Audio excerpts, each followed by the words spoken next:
4 black women and girls are killed every day. You actually heard me right there. I said every day.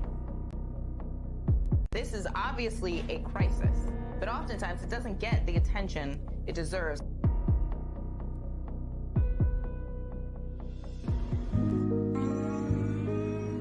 Say, I love being me.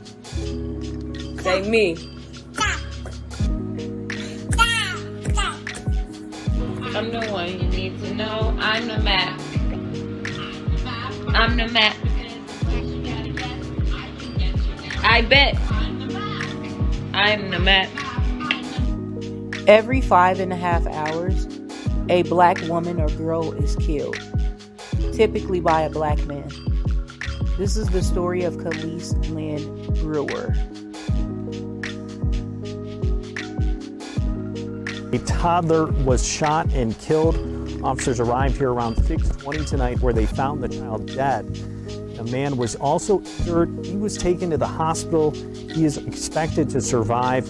We're working to learn more on what led up to Prosecutors have formally charged a man with shooting and killing his 2-year-old daughter. The Seninta Parks faces murder charges in the death of Khalise Brewer.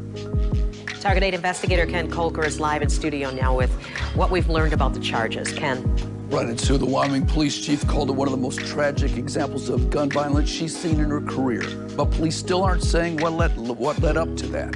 They do say it was not an accident. 26-year-old Parks, already on parole, is charged with open murder, discharging a firearm in a building causing death, being a felon in possession of a firearm, and 2 counts of felony firearm.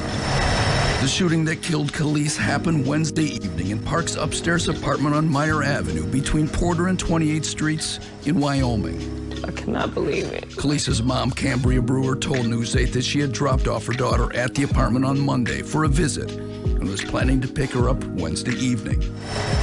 But before that could happen, police say Parks shot and killed the girl, then shot himself. He was hospitalized and is expected to survive. A paternity test confirmed that Parks was the father of the girl. A judge had ordered him to pay $167 a month in child support in December. The girl's mom told News 8 yesterday that he was upset about that, but not enough to make her worried about Khalise's safety. That's why I allowed her to go there, because I never in a million years really expected him to hurt our child. I would never think in a million years that he would do this. It's no indication at all. Because if it was, I would have never let her go over there. Parks was on parole after his release from prison on a 2012 armed robbery conviction. He also has a history of weapons violations and domestic violence. At his arraignment today, a judge denied bond. The Kent County Sheriff's Department is now responsible for guarding him in the hospital until he recovers and is moved to the jail. Is this a cowardly thing to do? Beyond cowardly. Anybody who kills kids are beyond cowardly to me. Anybody who kills kids. Parks is expected in court February 23rd for a probable cause hearing, then March 2nd for a preliminary hearing to determine if he'll stand trial. If convicted of the murder or shooting causing death charges, he faces life in prison. Candles and balloons replaced the crime scene tape that surrounded it just a day before while police investigated a deadly shooting. This is something that's going to always live with us regardless of how many years, months, or hours may pass. Snippets of the life lost too soon in lieu of evidence markers, family and friends all there to honor 2-year-old Khalise Brewer. I'm not gonna see that stuff on her face, on a picture, but not on her face. It's crazy to me. Khalise's mother, Kambria, stood in disbelief, still shocked that a bullet took her daughter, who loved to eat and stay busy, according to her aunt. You know something's not there. You know something is missing.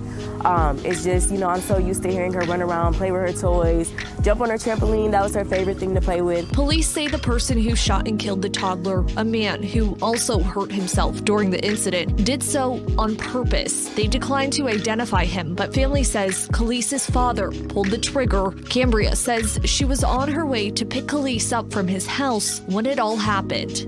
My dad always protected me, so I just really can't believe her father would hurt her. can't believe it. Everyone now trying to understand why. And he's still breathing, and my granddaughter's not. And ain't no insanity, ain't no craziness. It's evil, it's deceptive, and it's demonic.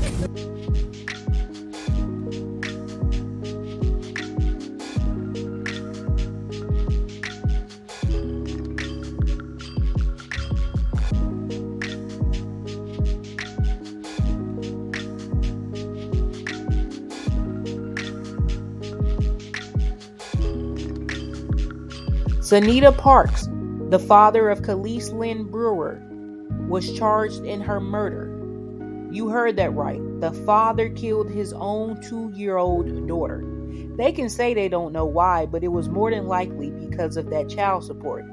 He literally did not want to pay $167 a month. Black men don't like paying child support, and they don't like it when you force them to do something they don't want to do. Period. Based on the news story, this guy obviously had problems with controlling his anger and rage. One of the previous news clips said he had felonies, which included weapons charges, armed robbery, and domestic assault.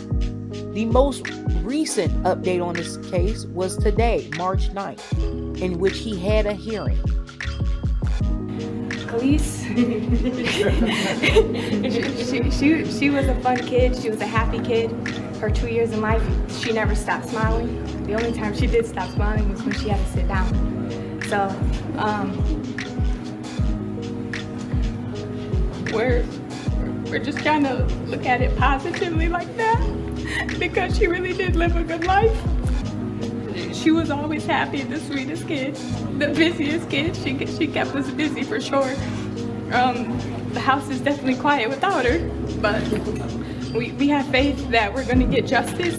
It's going to take time, but we're going to be patient, and we're going to be here, and we're going to do what we need to do to help. And I just want to thank everyone. We've just been taking it day by day.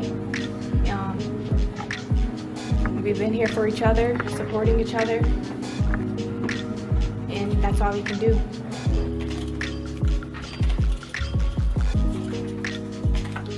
We are on the record in the matter of the people of the state of Michigan. We didn't want to know everything that happened, so we kind of just try to stay as distant away from the details and the facts and everything. But, you know, now that we're approaching the trial, we're approaching everything where now the facts are going to come out.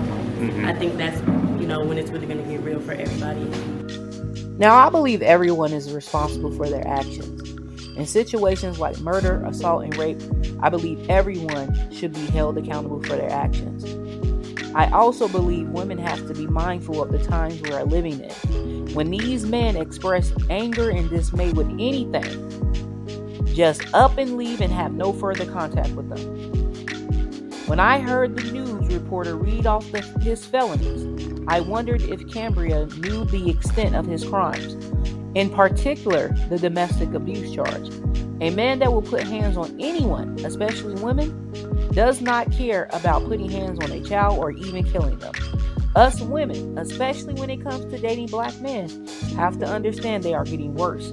They are committing more crimes, and they hop online every day to ridicule and disrespect women, especially black women.